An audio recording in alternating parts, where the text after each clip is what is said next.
Assalamu алейкум. Қайырлы таң, амансыздар. Бүгін өте маңызды тақырыптардың бірі деп асықпай созып сөйлесем, қалжың деп. Тілді қанша уақыт үйренеміз? Яғни мысалы, бір тіл үйренесіз, бастайсыз, оны қанша уақытта оқып бітіруге болады? Мысал ретінде кейбір оқушылар сұрайды. Кейбір ағылшын немесе араб тілі оқуға келген адамдар сұрайды. Яғни мен қанша уақытта бұл тілді, ағылшын тілін оқып бітіре аламын деп. Болмаса сізде қанша уақыт кетті оқуға деген сұрақтар болады, Бұл сұрақтарға біз 3 жыл, 4 жыл, 5 жыл деп жауап бермейміз. Олай емес.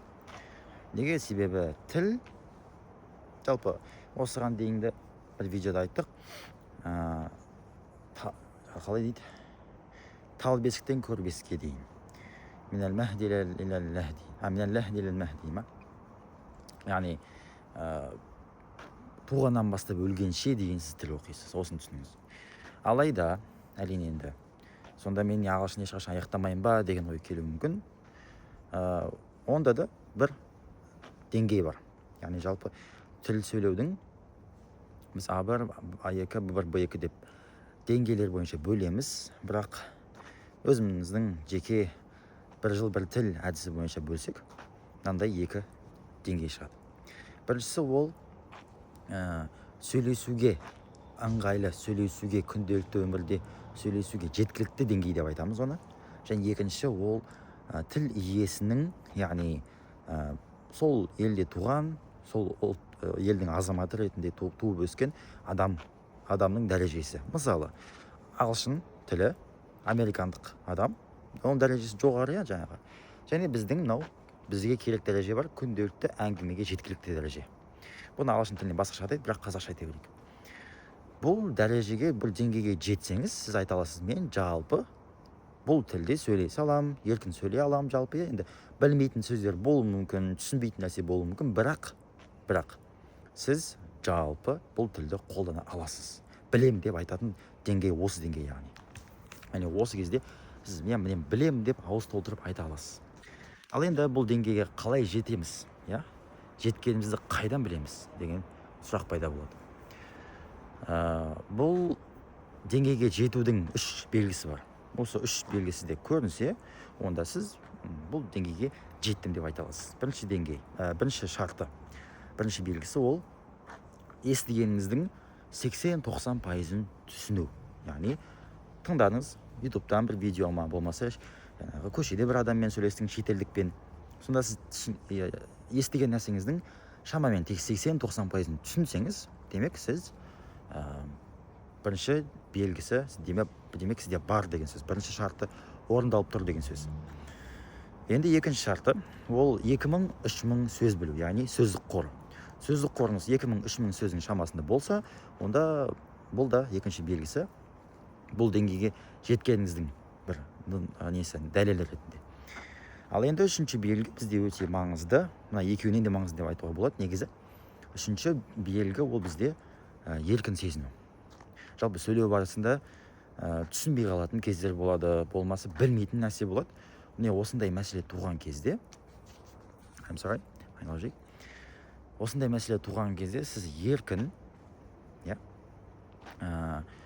түсінбей қалған нәрсеңізді сұрай алсаңыз, excuse me, ағылшын болса мысалы, excuse me, could you please explain, өтінемін, мынаны түсіндіріп бересіз, мен түсінбей қалдым. What is this word? What's the meaning of this word? Сөздің мағынасы қандай деп еркін, қысылмай сұрай алатын болсаңыз, бұл үшінші белгі екен. Өйткені көп жағдайда біз жаңағы басқа адамның алдында жаман көрініп қалмайын, білмейді екен деп ойлап қалмасын деп, деп өтірік түсінбесек те, деп сөйлесе береміз, ары қарай жалғастыра береміз де. Түсінбейсіз ба? Сұраңыз. Ол еркін ұстау керек өзіңіз, яғни қысылмау керек та. Себебі ары қарай әңгімені жалғастырмай қаласыз кәдімгідей. Әңгімені ары қарай жалғастыру мүмкін болмай қалады. Сол үшін тіл, яғни өтірік емес, жасанды емес, шынайы болу үшін тіл білу деген нәрсе. Осылай жасағаныңыз дұрыс болады. Сұрау керек. Түсінбедіңіз ба? Сұраңыз. Білмей қалдыңыз ба? Білмей қалдым деп айтыңыз. 1000 рет 10 рет, 100 рет, 1000 рет сұрасаңыз да what деп сұрасаңыз да, яғни деңгейіңіз осы болғанның өзінде қайта сұрай беру керек. Окей? Жақсы, енді мынау 3 деңгейді белгіні енді түсіндірейін, иә. Бірінші мәселе 80-90% естігенді түсіну, екіншісі 2000-3000 сөз шамасы сөзді қор дедік, және үшіншісі ол еркін болу, еркін қысылмай сөйлеу және сұрай алу, иә, қателескен түсінбей қалған жеріңізді сұрай алу. Енді қараңыз, 80-90% 2000-3000 сөз дегенде ойлауыңыз мүмкін бұл көп, сонда мен қашан жетемін бұған? Осындай ой келуі мүмкін. Қазір 80-90% дегенім жалпы кез келген тілде ең көп қолданылатын сөздер деген нәрсе болады. Ол қазақ тілінде бар, ол ағылшын тілінде бар, ол қытай тілінде бар, арабша бар, басқа барлық тілде. Яғни бұл қандай сөздер? Бұл күнделікті өмірде қолданатын сөздер. Мәселен, мен, сен, ағаш, машина, көлік, мысалы үй деген сияқты, нан, сүт, су деген сияқты қарапайым, бару, келу, иә. Бұл өте қарапайым, күнделікті қайта қолданатын сөздер біз. Дәл сондай ағылшын тілінде бар, және негізі ұқсас, тілдерді жалпы ұқсас болып келетін. Жалпы адамның сөйлесетін тақырыптары бір ғой, адам баласын. Сондай ағылшын тілде сіздің білуіңіз керек болған ол ең жиі кездесетін 2000-3000 сөз. Егер осы ең жиі кездесетін 2000-3000 сөзді білсеңіз, ары қарай 80-90% тыңдағаныңызды да түсіне бересіз. Осы 2000-3000 сөз жалпы сол 80-90% деген. Ал қалғаны жиілігі жағынан төмен, ондай қатты жиі кездеспейді. Түсінбей қалсаңыз да енді сұрап алуға болатындай, сондай қатты қиындық жоқ мәселе. Сондай сөздер. Бұны қайдан табасыз? Мысалы жаңа сөздер дедік қой. Ең жиі қолданатын сөздер дедік қой. Бұл ең жиі қолданатын сөздерді біз Google-дан терсеңіз, ағылшынша most frequent words in English деп жазсаңыз, солай болмаса Google-мен аударып алыңыз, сөйтіп жазсаңыз most frequent words in English десеңіз, сонда шығады тізім, list кәдімгі, list of жазсаңыз, list шығады, тізім шығады, сол арқылы түсінсеңіз болады. Жалпы негізі ең тиімді жолы, ең дұрыс жолы бұндай сөздерді оқудың, енді бірден құралын айтайын, нені оқу керегін айтайын, мен қалай оқу керегін айтып жіберейін бірден. Бұл өзім қолданған әдісім, енді басқа әдістер көп, бірақ өзім қолданған тәжірибемдегі осы Anki деген бар. Anki деген қосымша арқылы сіз оқи аласыз. Яғни осы арнайы дайын 2000-3000 сөз, өзі қайталанып келіп тұрады. Анау флеш-карта деген естіген боласыз, естімесеңіз қарап көрсеңіз болады Google-дан. Флеш-карт деген не? Сол арқылы жаңағы оқу. Quizlet па, қателеспесем, сондай бір нәрсе бар. Бұл да сол бейнедегі қосымша ма, сайт па, сондай нәрсе. Сол Anki арқылы 2000-3000 сөзді оқи аласыз, оны тыңдай аласыз, жаңағы ары қарай дамытып тілді оқып кете бересіз осылайша. Жалпы болса, тілді үйрену үшін осы деңгейге жетсеңіз, күнделікті сөйлесе алатын деңгей болса, ары қарай адамдармен сөйлесіп отырып, контент көріп отырып, мысалы видео көріп отырып, ағылшынша ана деңгейге жетіп алғаннан кейін, ағылшынша видеолар көресіз, YouTube, Instagram қарайсыз, әлеуметтік желі.